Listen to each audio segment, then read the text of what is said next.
Today's podcast is brought to you by Audible.com. Get a free audiobook download and 30-day free trial at audibletrial.com/usingyourpower.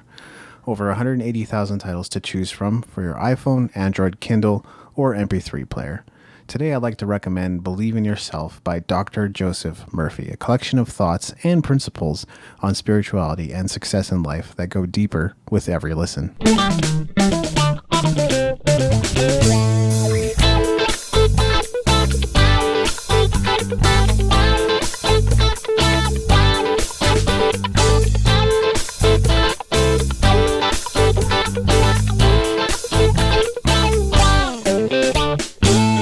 Hi, welcome to Using Your Power. This is Maveen, Kaura, and with me is... David Andrew Wiebe. And David, how are you doing today? I'm powered up. How about you? Are you powered up? Man, I'm powered up too. I want to use that for a long time. We're all powered up. We're all powered up. So we're at what? A scale of 1 to 10. What are you?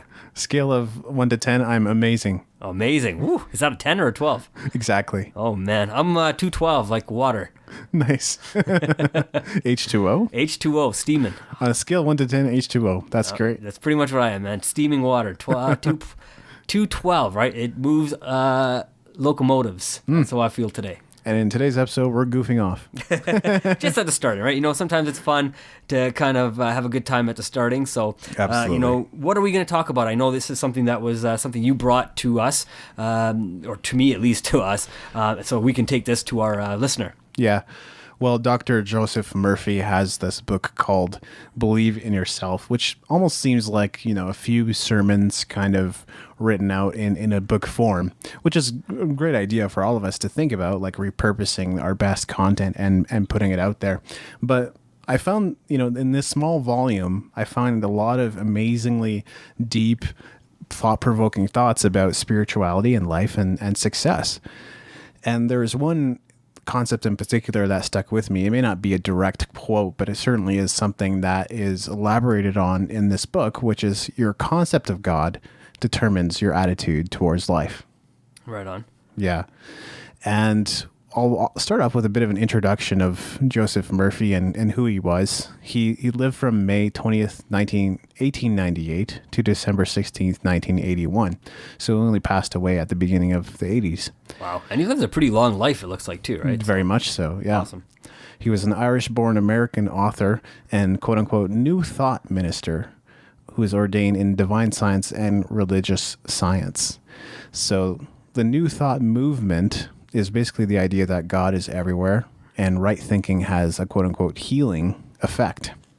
Now, the core beliefs of the New Thought movement, the first is that God or infinite intelligence is supreme, universal, and everlasting. That seems to be more or less what most Christians believe. 2, divinity dwells within each person, that all people are spiritual beings.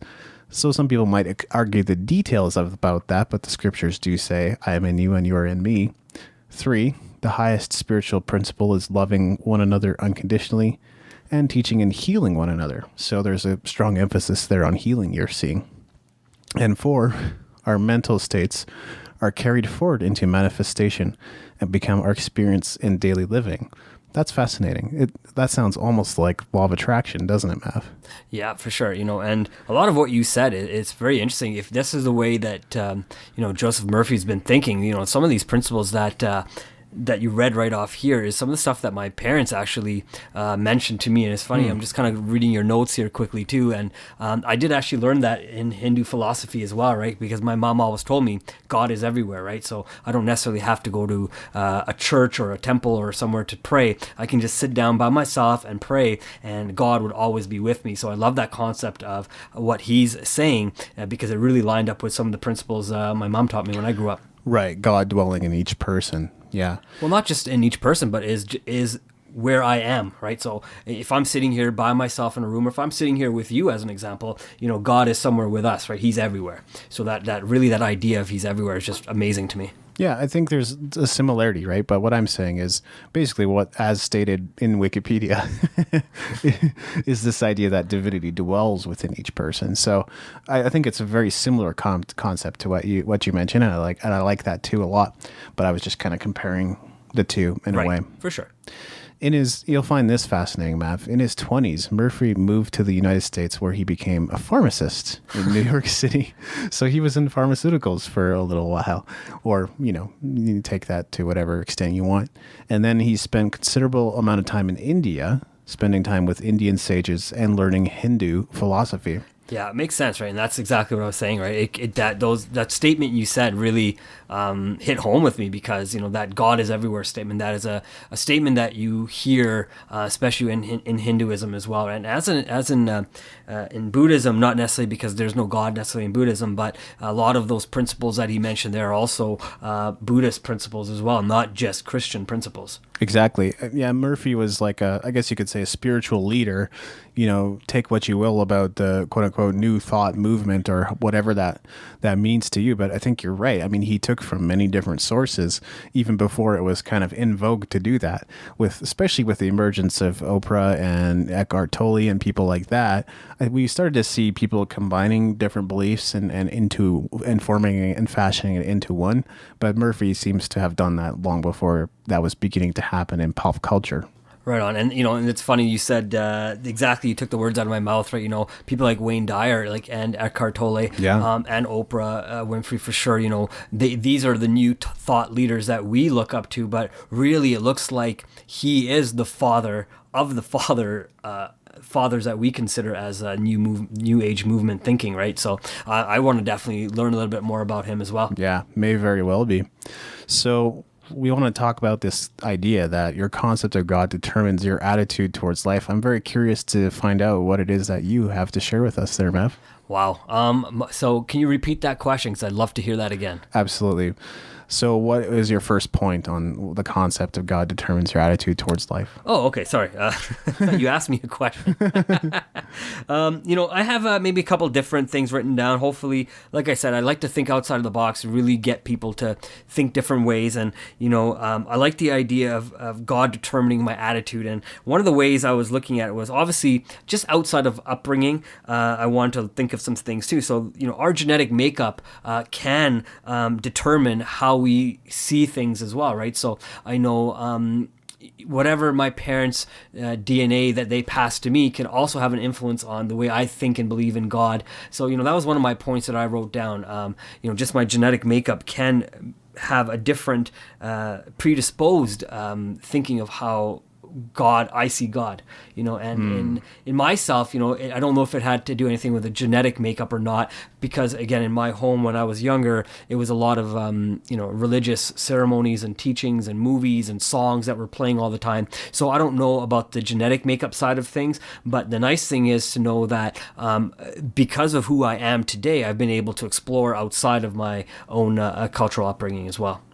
It sounds like really what you're speaking to there is identity, the way in which you are predisposed to be in this world. This is something that I think back on. And in some ways, it's only things that we can see through hindsight by looking back on our life experience in this and then going, oh, yeah, I'm beginning to see some certain patterns emerge about myself and the way I deal with the world, the way my attitude is towards the world, and the way in which I've coped or dealt with it through my life. Right. And, a lot of that identity or, DNA is also how I think your parents may have brought you up spiritually, as well as how maybe your grandparents are as well, right? I'm not sure how far back you can remember. I know my grandparents were just around for a little bit before they went back to India. And, unfortunately, they did pass away. So I wasn't able to necessarily build all the understanding connections of religion with them. But I know, I was able to see some of the stuff, and some of it I was able to see that, my grandparents, I don't think, had a huge influence on the way my dad now practices, for example, spirituality or the way he practices the belief in God, right? So, but I can see that, when I start looking deeper into my ancestry, I can see there is some things in there that I got to learn myself a little bit more of as well. Yeah, absolutely. Well, definitely my parents and my grandparents, were both kind of part of the Church of God thing, and so, in some cases still very much are. So the upbringing is absolutely part of it. But you also learn things about yourself through reflection, where you go, this is where I'm also kind of different from my parents or different from my grandparents. But that's, if you were to wrap up nurture, there are so many different things you could cover there, such as the mentors you've had, the experiences that you've gone through, the businesses you built or haven't built, the creative projects you've worked on, the people that you've been around. I mean, I have a theory about this, but I think it's true. So often we think about couples that begin to look alike after a time, right? You've probably seen that before too. Yeah, that, and I've seen people start looking like their pets. Oh, sure. But I think anyone that you spend enough time with, your DNA rubs off on each other, whether or not, there's physical, relationship involved or not. That DNA of that other person is also affecting you, and you're also affecting them. And that's a possible explanation for why that happens over time. Right. And, it's an interesting thing you said, too. I know if you look at two women, for example, and this might be a little bit of a touchy subject for right now that I'm about to talk about, but it's a touchy subject. Yeah. And but you'll notice that women's monthly cycles will also line up, not necessarily a man and a woman, but a woman and a woman can have their cycles line up where, they'll menstruate at the same time too. So, I mean, that is an interesting way too, right, to look at things. I have heard that men and women sometimes line up with their times a month, but that's going to be a long explanation that we may not want to enter into this discussion at this moment. But the one thing that I wanted to cover here quickly was, your subconscious mind links you to God. So the way that I often read Joseph Murphy early on was that he equates your subconscious mind with God.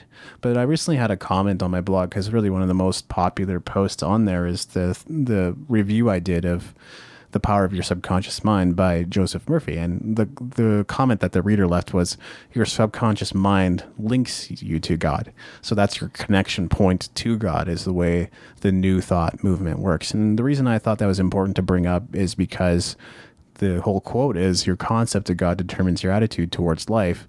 If you don't understand the concept the way that Joseph Murphy understands it, then we can't relate to God in the same way. So that's part of the quote unquote concept. Right. And it's an interesting thing you said, subconscious mind connects you to God, because, I read a book recently, it was called The Ant and the Elephant, right? And the ant is representing the conscious mind. The elephant is represented by the subconscious mind, right? And it was the same kind of thinking and same time talk. It's more but saying that your conscious mind is programming your subconscious mind, right? So really, it's what you're saying to yourself and your thoughts that are controlling your subconscious mind, which then will connect you to God as well, right? So just maybe a slightly different way of thinking, because I believe there's another mind as well, and I don't really super conscious, right? Maybe it's right. So super conscious mind. So is that necessarily where that is done, or is that more controlling everything on the background, the things that we don't have to think about? He doesn't touch on that because the book is titled The Power of Your Subconscious Mind, right? Right. And again, with subconscious mind, I think it is something that we control and we program through our own words. And in my thinking, in my just based on what I've read, right? So yeah, Murphy does say something similar, which is that through repetition, we can keep petitioning to the mind the idea is that we want to submit to it and to accept. That doesn't happen instantaneously, right? But it can happen through repetition. So we think back to some of our childhoods, like I never had to do this, but kids sometimes had to write out something on the board saying, I will never do this again. I will never do this again. I will never do this again. Starting in The Simpsons, right? Bart's got to write out something every single time. Bart. Yeah, Bart Simpson. There you go. So there might actually be some real science, or maybe not science, but pseudoscience backing up the idea that repetition will instill something in your mind over repeated, as long as it's actually submitted to your subconscious mind. Or you need to first take it in through your conscious mind, but then begin to submit it to your subconscious mind, that you will begin behaving, acting, and doing things in a way that you've tried to instill into your subconscious mind. Right. And, I love what you're saying, but it makes me want to go a lot further off topic than we need to. But, if you have to tell your conscious mind to program your subconscious mind that there is a God, so how many times do you have to repeat that to yourself? Yes, I believe in God. Yes, I believe in God. I believe in God. I believe in God. The more you repeat that to yourself, the more you start believing what you're saying to yourself as well. So if you tell yourself a lie, not saying that there is or is not a God, I mean, that's for people to to find out for themselves, I believe, right?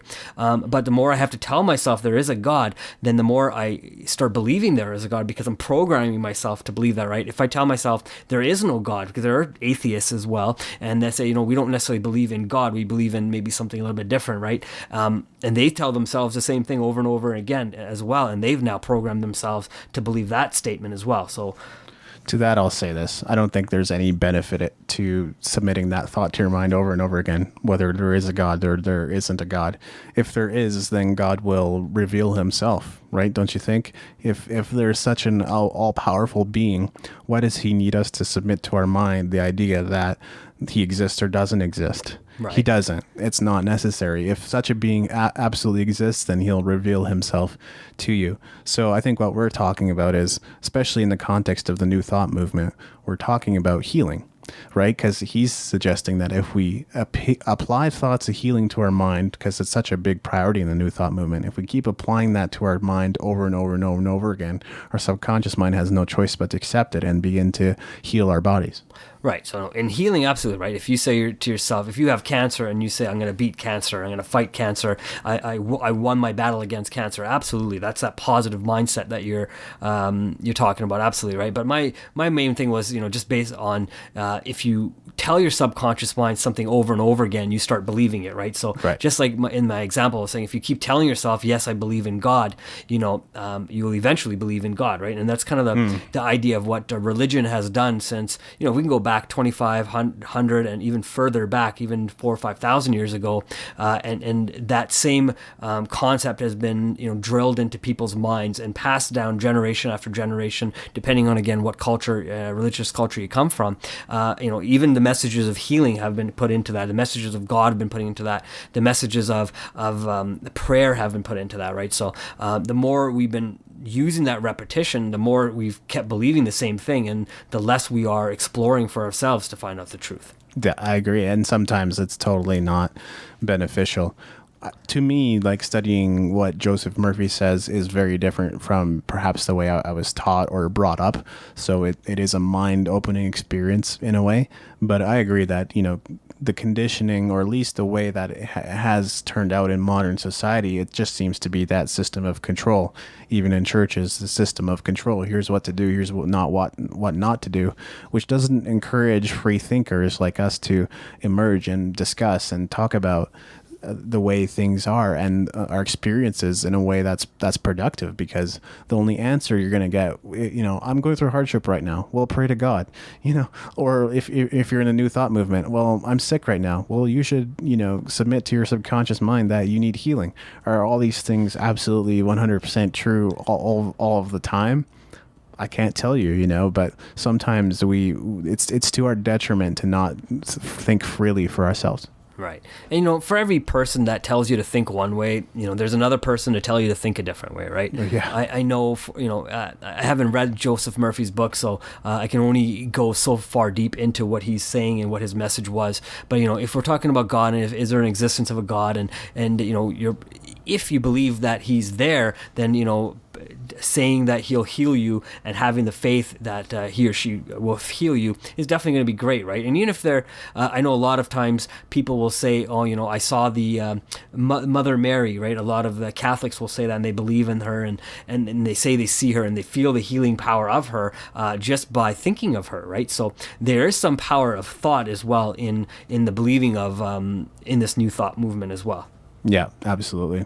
What's your next point? My next point here is, I think you have to consider how other people view God for one, and how they look at things, right, and their attitude towards it, right. You don't necessarily have to agree with people's viewpoints, but I think it's always a great way to learn from people and a great way to expand your mind as well, and also look at things that are on the opposite side of their beliefs and your own belief system, right. I know recently I picked up a book called Chariots of the Gods, and really it's a little bit different kind of book, right. It's not necessarily a book that talks about God in the way we may think in our religious books, but it was really trying to say, hey, is there really a God? And if there is a God, and maybe that God is somebody is a being from another planet who came to this earth, right? And it really goes through all the examples of who God can be or could be, and different from how we think God is. That's where I think this could have some really interesting implications, because if you begin asking people around you for their concept of God, what this quote is suggesting is that we find out not what their concept of God is as much as what their attitude towards life is. Because if they say, well, God is judgmental, he judges me, he doesn't believe in me, he, condemns me constantly, then we know what kind of their self-image is too, because maybe that's what they're feeding their subconscious mind, or at least has entered in their subconscious mind through repetition. So that's what I love about what you just said. Right. And in song, I know I've heard a lot of Hindi songs about in prayer, because my mom, when I was younger, she'll play them, and even now to this day she'll still play them when I go in the home. And you have to really listen to those words. And same thing as if you go to, I know I've been to Christian churches as well, where they'll do these songs at the starting of the worship or at the end of the worship, and you have to really listen to what the message in the words is as well towards life, right? And a lot of times the messages in those words are talking about oneness and connection to that God and that spiritual being that you're believing in, or choosing to believe in, at least. Yeah, exactly. Another point that I wanted to talk about, even though I kind of just raised it, was that if you believe God is judgmental, then you will be harsh in judging yourself and others. And if you believe God is graceful, you will give yourself and others grace, even when you and others make mistakes.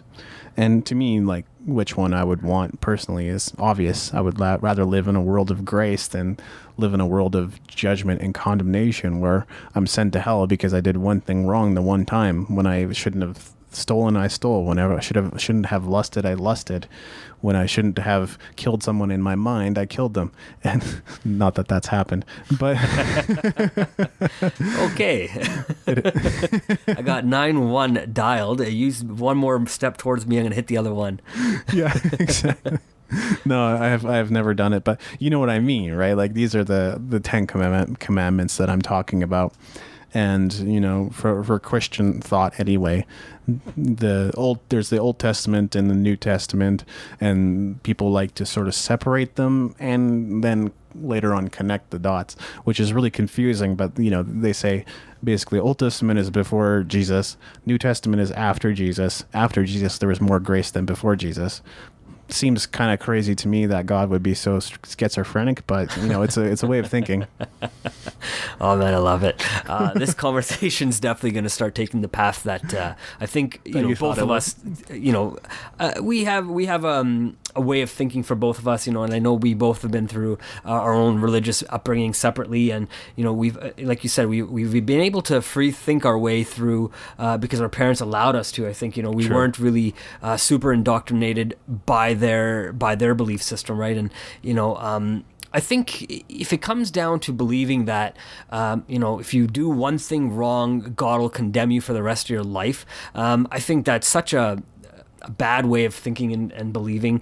That's why I do meditate, right? And at the end of my meditation, I say a prayer, because I believe in the end of that prayer and at the end of that meditation, I'm saying is, hey, look, I understand what I've done wrong, and I'm going to take the steps to better myself, right? I think unlike the Catholic religion, I can't say Hail Marys and pay a bunch of money to the church and get my way out of there, right? But I know if I'm true to myself and try to understand what I did wrong and better myself from that point, I can definitely have a better attitude towards my life, and find ways to then take that attitude and project it to other people, right? I don't have to necessarily project my religious belief system to them, but I can project my attitude of grace and understanding back to them, right? Because I don't think just following the 10 commandments is meant for one person. I think if you do those 10 commandments and apply them to other people, that's where your faith and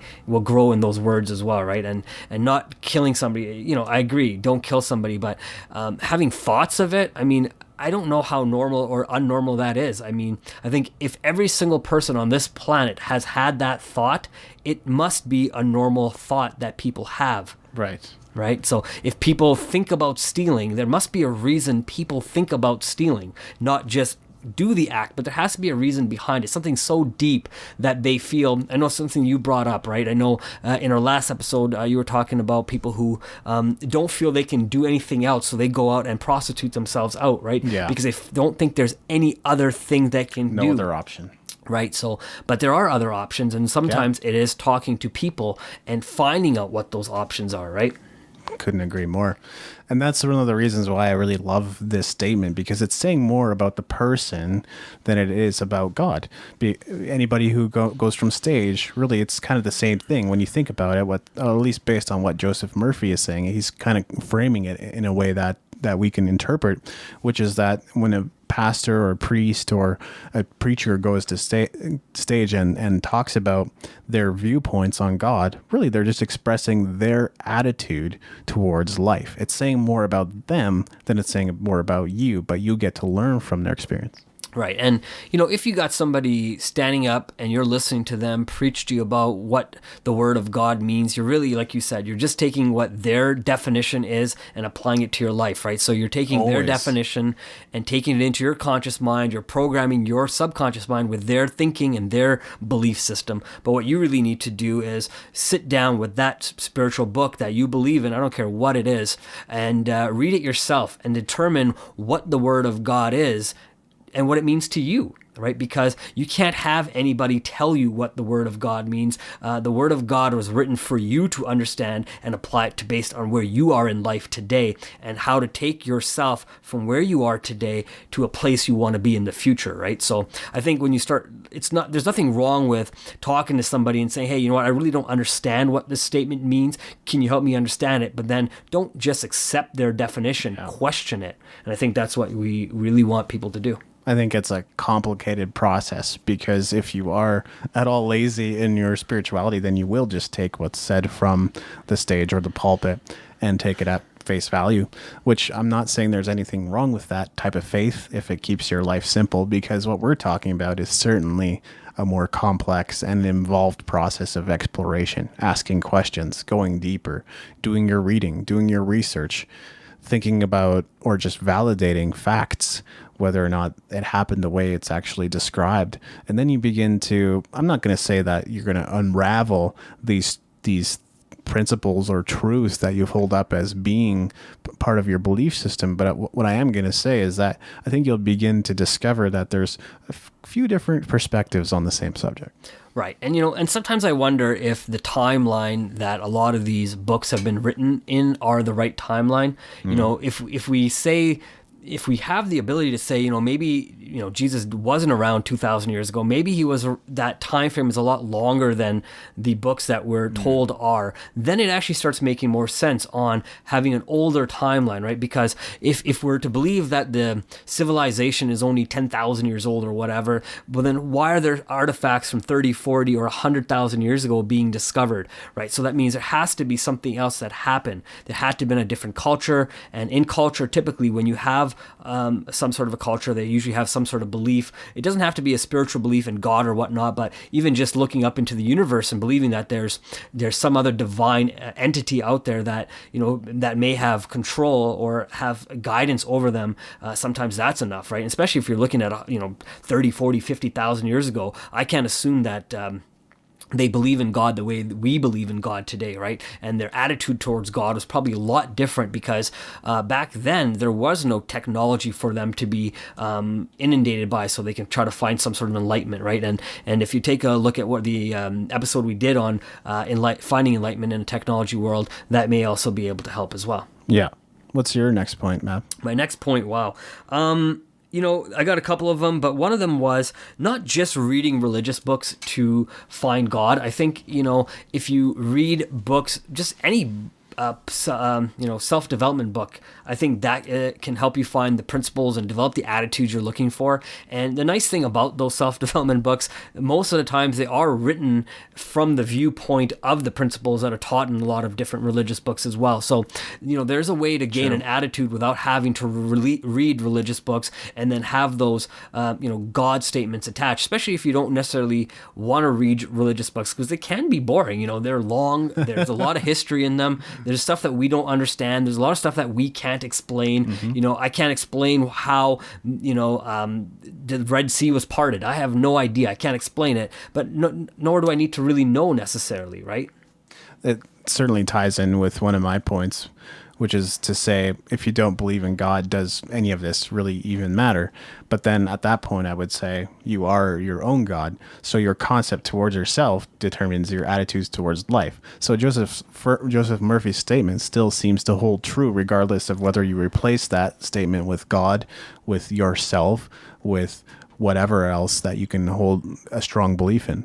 So based on what you just said, the Kanye West's statement of "I am a god" would be factual. That's right. Right. And he got a lot of grief from a lot of people saying something like, "Hey, I am a god." So, but he believes in himself. He sees that he has the same qualities as a god would have, right? And if you can put yourself to the standard of what God's standard would be, wouldn't that just mean you would increase your own standards and want to live a better life? It could very well be. Right. And I think there's various scriptures that say something to that effect, right? That we are created in the image of God. If that's true, then aren't we just little gods? I think it says we were created in their image or his image. Right. It depends on it depends on which book you're reading, of course. But right, and then that's where I think I think that's right at the starting of the book of the Bible too. So I think right from the get-go, there's so many things that people start to question, because then they say, well, who's they? Whose image is they? Right, and then that's why if you start looking at alternative, new thought type of programs, something like an Ancient Aliens type show or Eric von Daniken's book, Chariots of the Gods, it really starts giving you an idea of who they can be. It's very true. I mean, there's so many sources of information, but it's pretty fascinating to think that either our concept of God or concept of self, because we might equate God with self or self with God, that would determine our attitude towards life that we have. Right. What's your next point there, David? Well, I wanted to talk a little bit about my experience from 2014, and it's sort of tied in with this quote as well. And part of what happened was some of the disillusionment that happened with network marketing, which we talked about in episode 2. As I was beginning to, leave or find myself no longer passionate about it, at least in the way that I used to be, I didn't know this at the time, but I now recognize that my heart was broken. Many events in life can break our hearts, and we often think it's just love or somebody we love or unrequited love is what causes broken hearts. But there are so many things, right? It could be a family member passing away or something like that. So as I was beginning to cope with that situation and separate the wheat from the chaff, which I guess that kind of came later, was like there's so many concepts that were taught. Like we weren't just given a few things to read here and there or to look at. No, we were like constantly bombarded in network marketing. It was books, it was CDs, it was major conferences, it was major weekly get-togethers and board meetings, or just getting together for, some food after the conference with your upline. It's like you were around them all the flipping time. And I can speak to that truth, right? I mean, yeah. I will second that motion because, Sundays was your phone team, and then right. Wednesdays, at least for our team, was the main meeting every Wednesday, and 5 days or 7 days a week, you're out there meeting people. And while you're meeting people, you're reading books at the coffee shop while you're waiting so you can project a good image of yourself. Or in your car, you have your University on Wheels and you're listening to one CD. But again, who wants to listen to the same speaker over and over again? This is why we have different podcasts and different podcast listeners, and even we consume different media that way too, right? So you end up buying more CDs to consume, and you listen to all these different speakers, and again, the message that you're hearing is very unified as well, right? When it comes to the spirituality side of it, when it comes to the building the business side of it as well. So I'll definitely back you up on that. Yeah, absolutely. So whether it was like depression, which it could very well have been, or just being in this state of brokenheartedness, which I later realized was really connected to, I really believed this business was going to work for me. I believed that what I told was true, so I accepted it, and that affected my concept of God, which determined my attitude towards life. Now I was, having these conversations or heated arguments with God about, what happened and what didn't happen, more so why didn't things come together the way I thought they would? Why, when I met this person that I thought was special, did I not end up marrying her? Why, when I found this amazing business, did I not end up building a huge business in that particular system? And absolutely there are reasons why it didn't happen, and I'm grateful for what I learned regardless, and we shared about that quite a bit in the network marketing episode already. But I can definitely see how, looking back, because of how much pain I was in, because we can't always think straight when we're in that much pain, how it was beginning to affect my attitude towards life. Right. And, just to kind of give the other side of the story too here, isn't that what we typically do, though, is once we experience some sort of failure in life, we blame God. Yes, and we say, hey, exactly. It's your fault. Not, and I know you, and I know that I don't mean any harm by this, but there has to come a time that we have to take our own ownership and say, well, I failed. God didn't fail.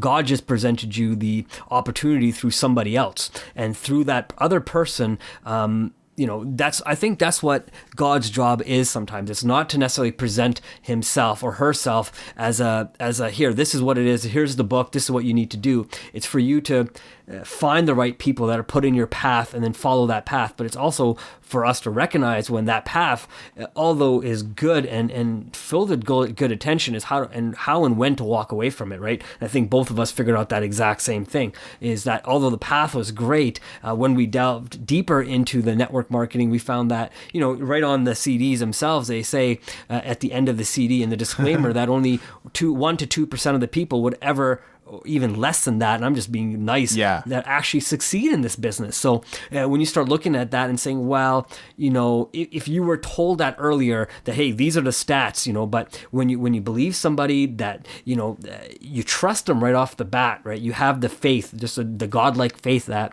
we're told to have when we meet people, because that's that's kind of what it takes to succeed, right?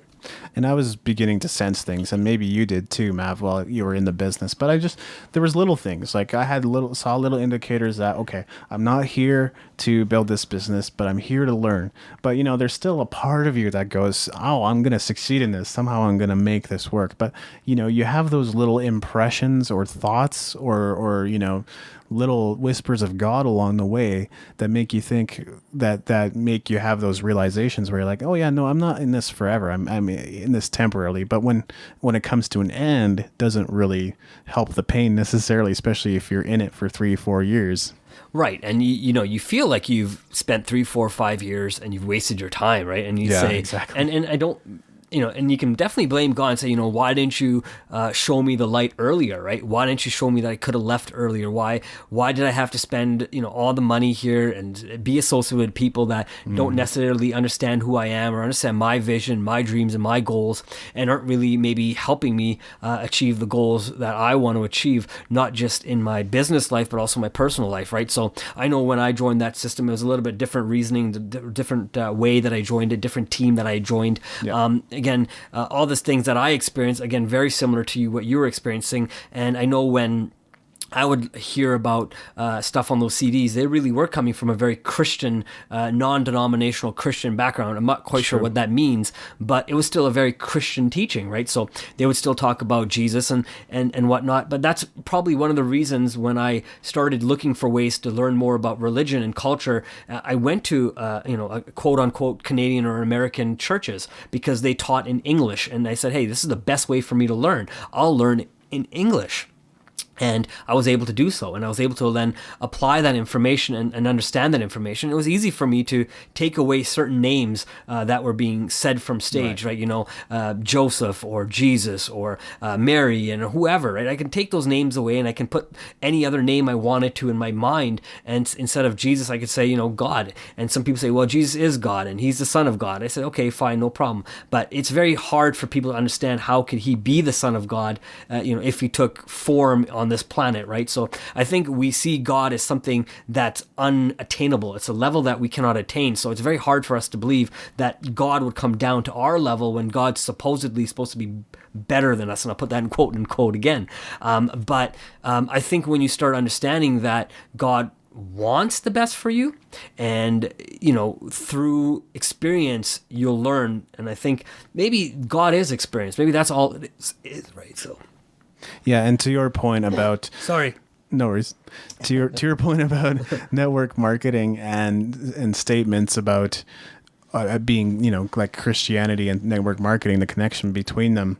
That's where you would start to hear things like, you are meant to be in this business, right? Right. So I think you just become convinced again through repetition over time. You begin to believe the things that are said. Right. And that's how they program your subconscious mind, right? By saying the same things over and over again. So your conscious mind starts repeating it to your subconscious mind, and then it starts believing everything you're saying, right? So I know one of the things that we would go to, like you mentioned, was you'd have your major functions, and then Friday and Saturday was your major function days, and the Sundays they would do like a church service, right? Yes. And then we would have, millionaires and really people who are very influential in the network marketing business that we were in come to the, doing these sermons and saying, I feel the power in the room, and there's somebody who wants to be changed, and come to the front and be kind of baptized. And it's like, what is going on here? Why am I at a business meeting, but now I'm being talked about being baptized? So a very interesting way to include religion or grow a religion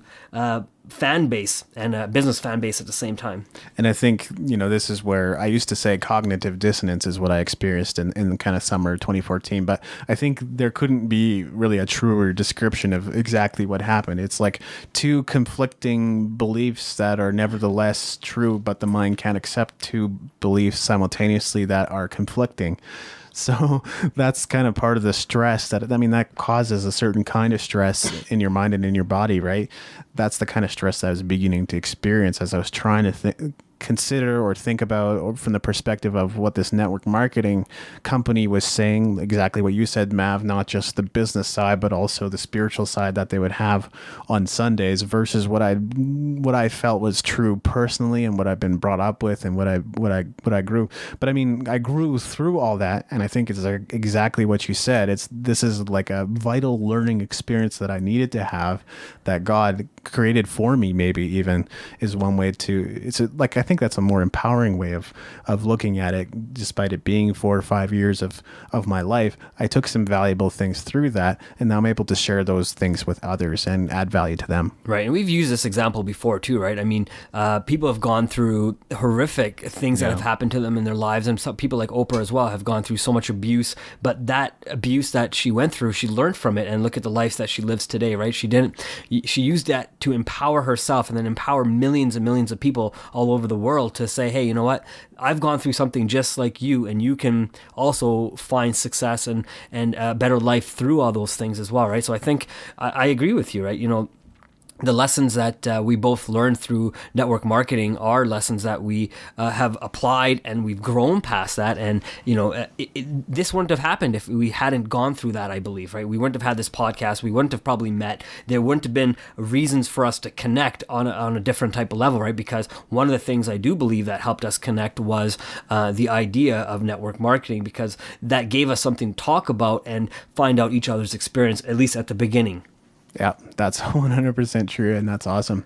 You had another point there, Mav? I do, but so one of the things I wrote down too was, in the attitude of life is also the fear of failure, right? I think we've kind of covered a little bit of that, but you also believe that if you believe that you will fail, your attitude towards God will also be determining how you think about yourself, right? So if you think negatively, I think you've already said that. If you think negatively about yourself, you'll also then believe that God is negative. Then you'll think the things that are happening to you are always negative, and why is it always me? And it's a bummer that bad things always happen to me, right?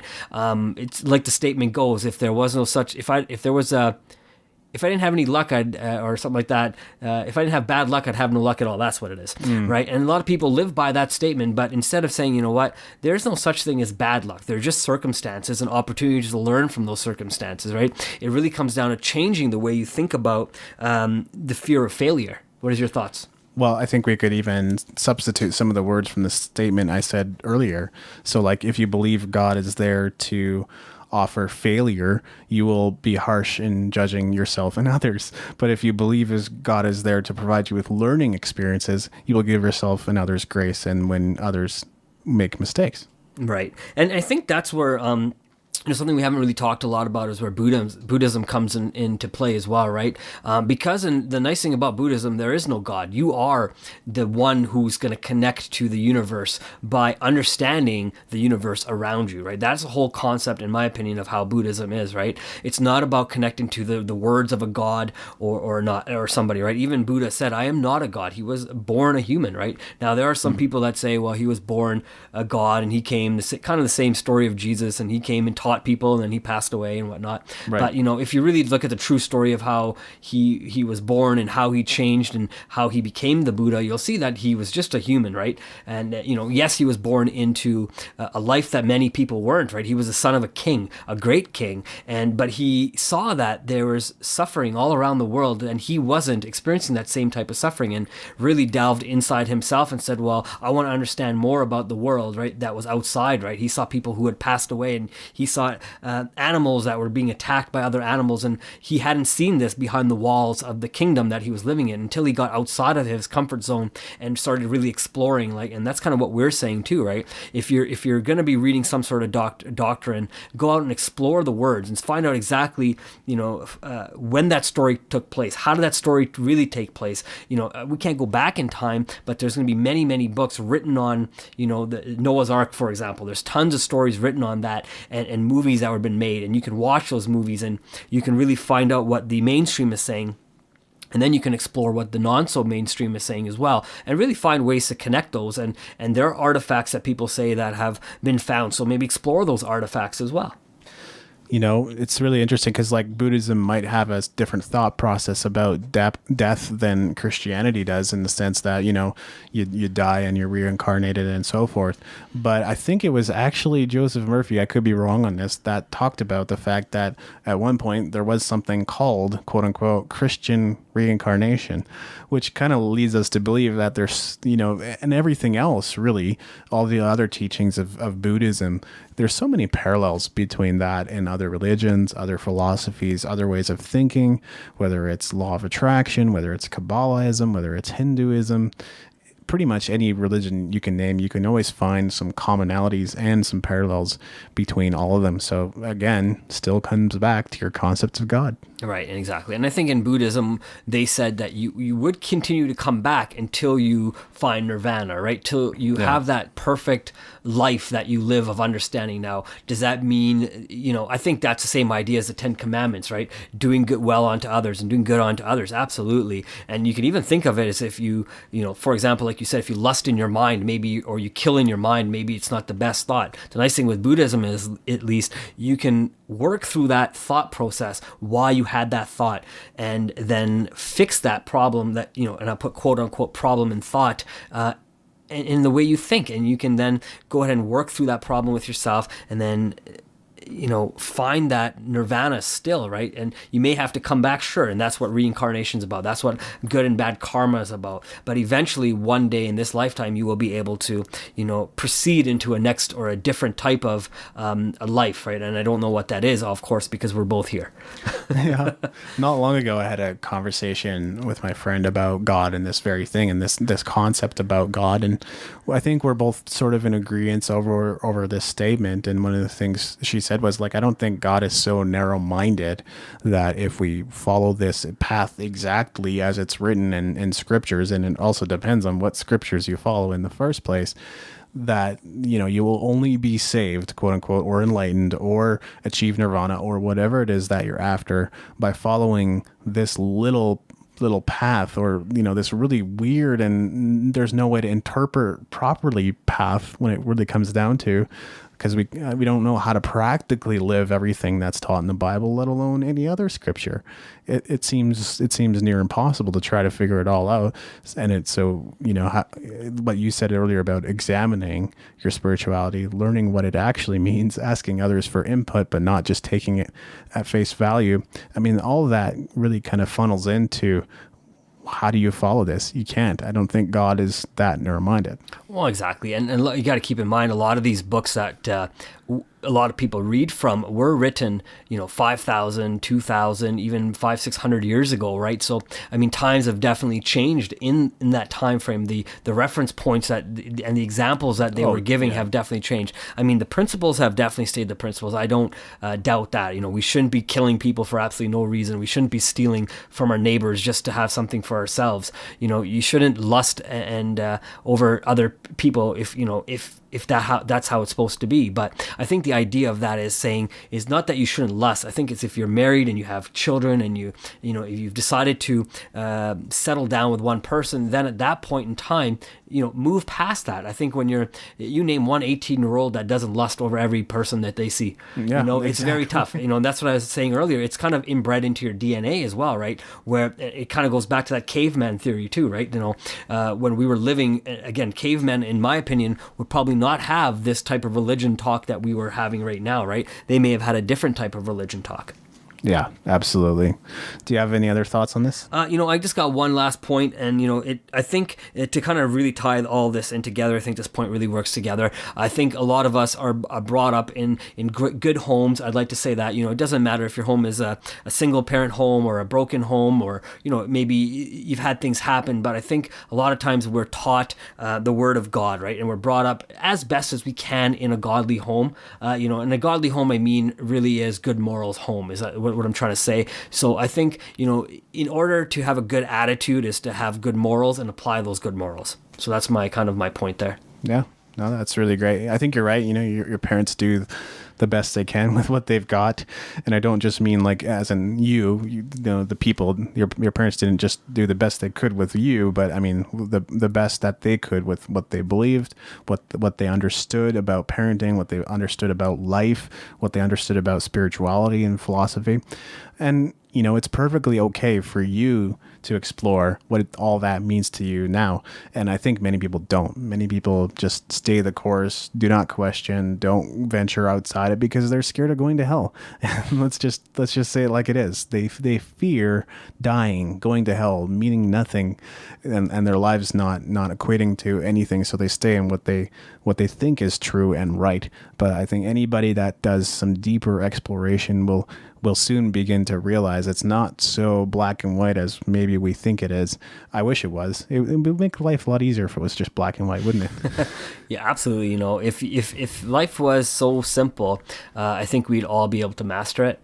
I think the idea is not that it was a preconceived idea, but if you can, get in tune to yourself and get in touch with yourself, I think you'll have a much better chance of having a successful life, whatever a successful life means to you. Right. If you're going to be looking at outside, things like the news and even social media, right? And if you're looking at all those things, and we've talked about these things in previous episodes, so definitely look for those episodes, and you'll be able to see how all these external factors can take you away from your thought process, right? I know if we start looking at, for example, the Egyptian culture, and the Mayan culture, right? The two completely separate cultures from, thousands of years ago, but they were able to connect to an understanding that we still can't, figure out, right? We can't can't figure out how they knew the star positions and whatnot. So, one of the reasons was because they weren't, engulfed in just listening to media all the time and looking at the news and watching the news and believing everything, and then watching, all these TV programs. They had an opportunity to they didn't have a TV, so they could easily turn it off because they didn't have it, and really just sit outside and listen to the words that the wise people in their tribes were talking about, and the words that were being taught, and the lessons that were being experienced by all these people, right? And they were able to then connect all the the different math. They were so smart at math and science and everything, and one of it is definitely, there's different theories of how they became so smart in this, and one of them is that the gods from another planet had taught them this.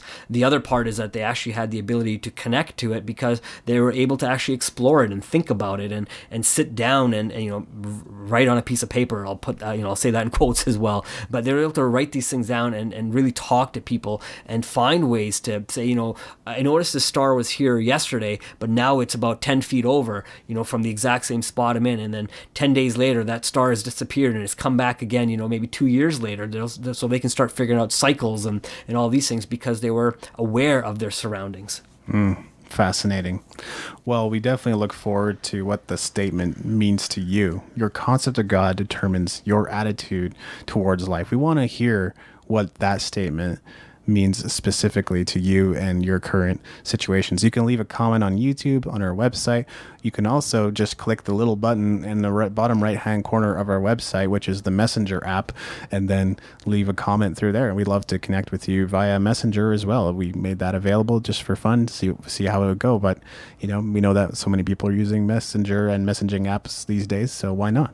Absolutely, right. It's just another way for our listener to connect with us, right? And we want to be able to provide as many opportunities for the listener to connect and leave us some positive messages and some feedback, because we want to know that what your thoughts are, because it's not necessarily what our thoughts on the on Joseph Murphy's book is. It's also if you've read any of his material and have been able to apply any of his material, we want to know how that's worked out for you as well. Yeah, and just look for any questions or send over any questions that you have as well, so that we can answer them in a future podcast episodes, and to the best of our ability anyway. I'm sure if it's personal, we can answer it pretty well. Yeah, absolutely.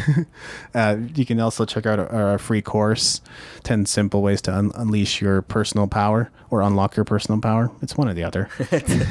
Unleash your personal power. Okay, unleash your personal power. If you just click on any blog post on the website, and by that I mean any podcast episode on the website, if you scroll towards the bottom just before the comments, you'll see that there's a little banner that you can click, and that's where you can get your free audio course. So we'd encourage you to check out that as well. Anything else? No, I think we've really done a good job on putting this show together. I think we've provided some great information on attitude and how God can determine your attitude, and also how your attitude can be determined without God as well. I think we've hopefully given both sides of the story for the listener here, and being able to provide that. I know for myself, I'll definitely go read a little bit about Joseph Murphy and maybe read a book that he's written and kind of find out why he is probably, if the father of the New Age thinking is Wayne Dyer, then why he's his father instead. So yeah. I'm excited to find that out. Why Joseph Murphy is one of the fathers of the New Thought movement as opposed to the New Age movement. Yeah, that's right. So, I mean, I think the New Thought and New Age is very similar. I think it's just a slightly different word, but the concept seemed very similar to me. Again, I may be wrong, and someone who knows a little bit more, please definitely leave us a comment and correct me, and maybe tell me where that is, maybe where some of those changes are. Absolutely. We look forward to it. So find us online at usingyourpower.com. We are Using Your Power. Thanks for listening. Have a great day.